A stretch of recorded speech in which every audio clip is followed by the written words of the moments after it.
투자 사기는 증거를 확보하고 빠르게 법적 절차를 진행하는 것이 가장 중요한 사건입니다. 가장 먼저 해야 할 것들이 무엇이 있을까요?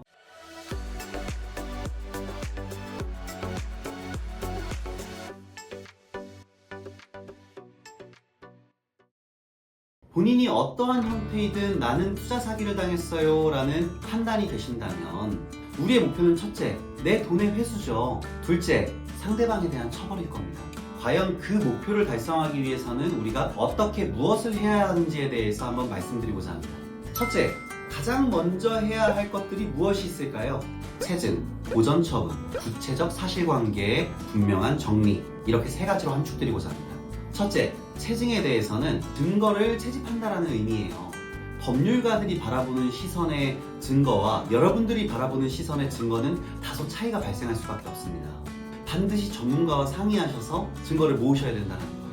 예를 들면 상대방과 나누었던 구체적 대화 내용, 상대방과 나눈 대화 녹음 파일, 상대방과 작성했던 어떤 처분 문서, 상대방에게 지급한 현금의 이체 내역 내지는 송금 내역 등등, 이런 모든 것들이 나중에는 희석되고 휘발될 수 있기 때문에 반드시 채증 단계에서 정확한 것들을 채집해 놓으셔야 된다는 겁니다.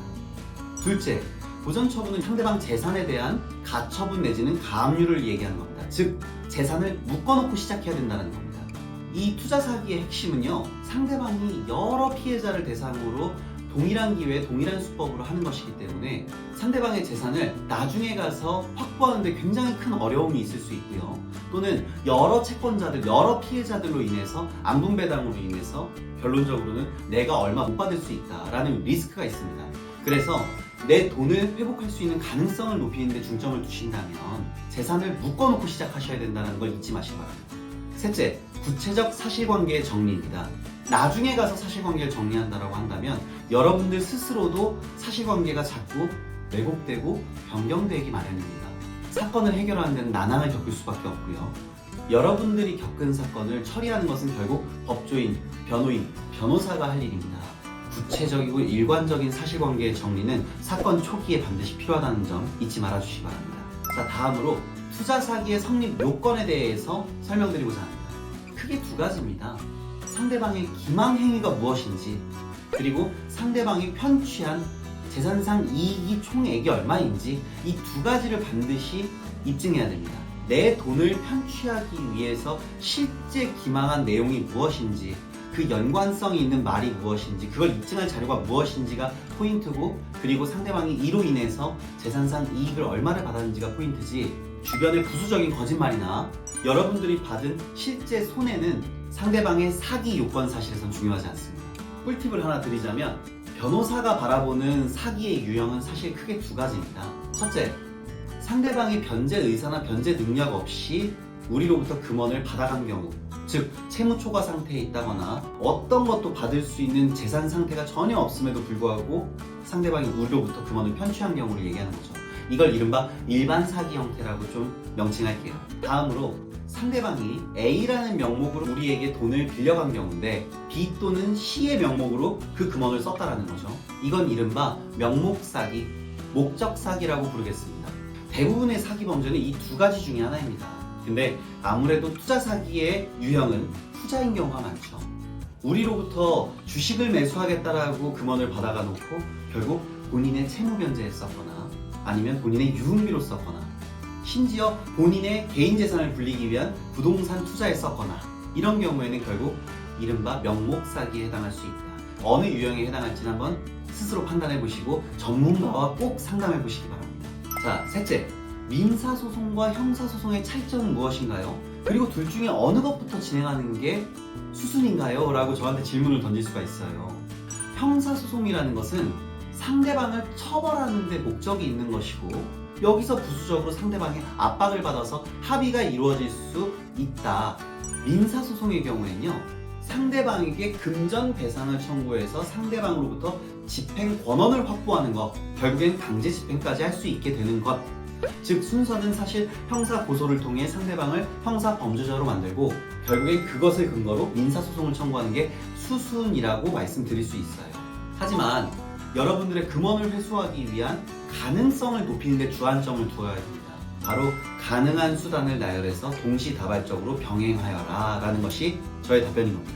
실제 예시를 한번 들어드릴게요. 수십 명의 피해자가 있는 투자 사기건이었는데요. 기망 편취 사실을 분명하게 입증할 수 없어서 난항을 겪고 있던 중에 우리 의뢰인만큼은 민형사상 모든 법적 수단을 동시다발적으로 진행했었던 사안입니다. 모든 판결문을 받아놓고 소송비용 확정 결정문까지 받아놨기 때문에 상대방에게 무수히 많은 강제 집행을 동시다발적으로 진행한 거죠. 예금 채권에 대한 압류, 유체 동산에 대한 강제 집행, 결론적으로는 원금과 지연이자 그리고 소송 비용까지도 상대방에게 일괄 수령한 케이스가 있습니다.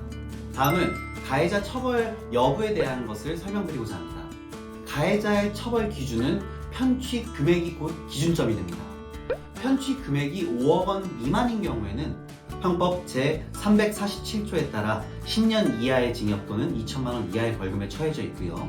편취 금액이 5억 이상 50억 원 미만이다 라고 할 경우에는 특정 경제 범죄 가중처벌 등에 관한 법률 위반 제3조에 따라서 3년 이상의 유기징역에 해당하고요.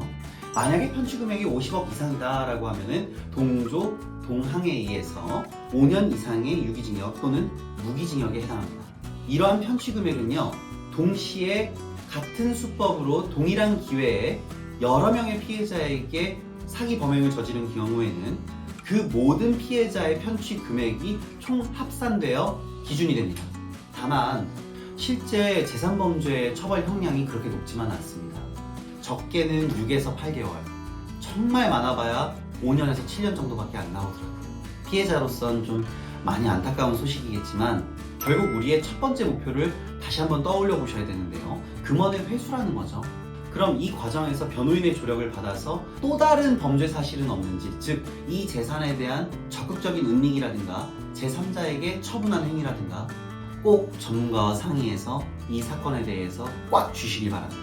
오늘 말씀드렸던 투자 사기에 대한 법적 쟁점에 대해서 정리해서 한번 말씀드리겠습니다. 모든 가능한 수단을 병행해서 동시다발적으로 진행해라. 단, 형사적인 방법을 보완하실 때는 반드시 법률 전문가와 상의하셔서 법리적 구성과 범죄일람표의 작성까지 완벽하게 해서 형사 고소를 초장에 들어가셔야 됩니다. 이게 안 된다면 소위 말해서 여러분의 사건이 함흥차사가 될 수도 있고요. 여러분들이 의도하지 않게 불기소 처분되거나 불송치 처분되어서 수사에 난항을 겪게 될 수밖에 없는 점 반드시 생각하시길 바라고, 민사소송의 관점에서 말씀드리면은 사건의 초창기에 보전 처분을 할 수 있는 거에서부터 나중에 가서 수개월, 수년 이상 지났을 때 강제 집행할 수 있는 것까지 고려를 하셔서 사건을 조력을 받으시길 바랍니다. 이 모든 것은 결국 가능성의 싸움입니다. 그리고 순위의 싸움입니다. 내 돈을 회수하고 상대방을 처벌하는데 가능성을 높이기 위해서 합리적이고 과감한 결정을 하십시오. 투자 사기는 증거를 확보하고 빠르게 법적 절차를 진행하는 것이 가장 중요한 사건입니다. 투자 사기 피해 회복에 가능성을 높일 수 있도록 24시간 빠른 상담이 가능한 여운이 함께하겠습니다. 감사합니다.